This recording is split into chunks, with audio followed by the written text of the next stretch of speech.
All right, last week in Dirk Gently. This episode... Time loop confirmed. What was the name of this episode? Weaponized something? No idea. I didn't even bother to look this time. This is definitely like the first part of a two-part episode. Well, I mean, every episode has followed the arc, but I mean, this kind of ends abruptly. Well, and next week is the finale. Right. So, what's happened in this last week? Time loop confirmed. Time loop confirmed. We finally get to see the scene that we saw in the very first episode, where Todd kind of sees himself.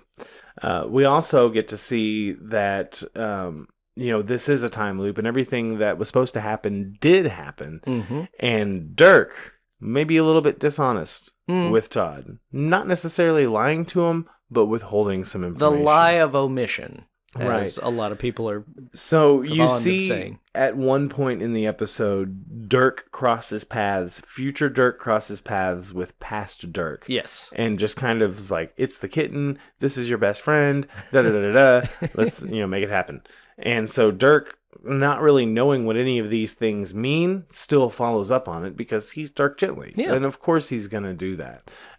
We find out that Zachariah Webb, Patrick Spring, and then the other Spring dude, I forgot the name, are all the same person. They are. And I love that scene where Patrick Spring is in the metal armor. He's in his own Iron Man suit. And he meets Dirk, and Dirk just goes on this wild tangent over what he believes to have happened. And it's all true. And it's all absolutely correct. He's like, wait, you got all that right? He's like, yeah, well, I mean, it just made sense. So, you gotta shorten your wire there, sir. But anyway, so this episode seemed very anticlimactic to me, and of course it's going to, because it's really the build-up for the finale. Yeah. We didn't get to see a whole lot of Farrah in this episode. We didn't see the Rowdy Three at all. We didn't see Amanda at all. We didn't see the assassin or Ken at all. And I really hope her storyline. I want to see her again. Mm-hmm.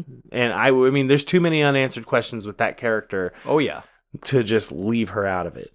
We barely saw the detective dude. Mm-hmm. We didn't see any of the Blackwing guys in this episode. We haven't seen them in quite some time. Yeah, actually. And they kind of left on that one episode. It was kind of a cliffhanger where they're talking to the head of the Blackwing thing, and that he's like, more aggressive measures need to be taken. Very Erectus. Right. So with this episode, though, we get a lot of questions answered. We kind of get to see exactly what went on. And we get to see whenever they put the mind of Lydia into the dog. We get to see that... the Supreme Soul that keeps getting talked about. The Supreme Soul. We kind of learned the history of that. We finally figured out what's up with all the dead bodies in the zoo.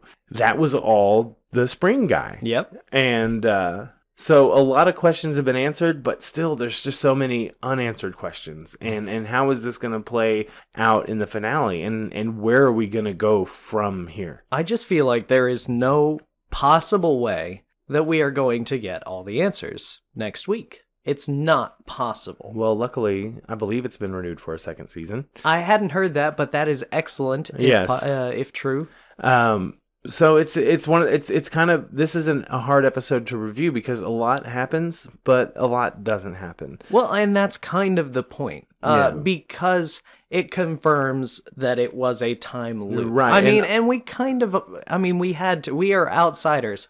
We are not Todd in this situation. We kind of saw the fact that it's a time loop. Mm-hmm. We saw that coming from a mile away. Right. And we see that... we understand now why Patrick Spring contacted Dirk to have him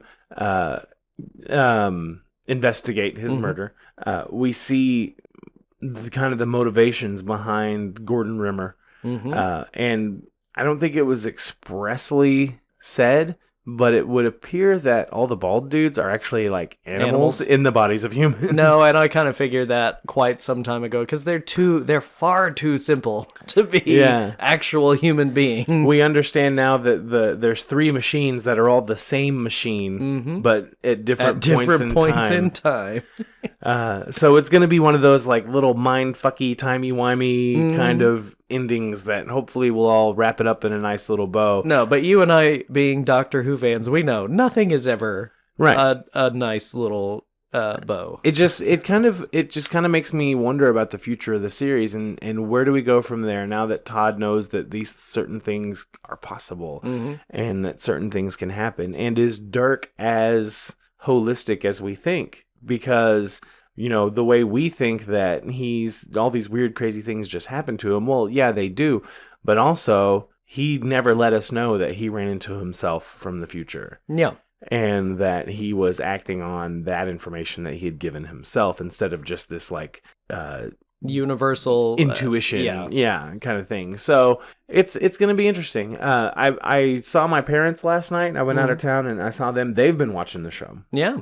And they're really enjoying it too. So I'm glad to hear that. And my mom actually said she's like, it's such a Douglas Adams type show. Because they're both fans of that author. And that's about the highest compliment that can be paid to this show. Right, because Douglas Adams obviously has zero involvement. Because unfortunately... He's been dead for 20 years. But well, not that long. It was, what was it? I thought it was 98. I'm definitely wrong about that, but I thought it was 98. It doesn't feel like it's been that long. So anything else that we need to talk about on Dirk Gently? I'm just super looking forward to next week's season finale, and of course looking forward to the coming future seasons as well. Me as well.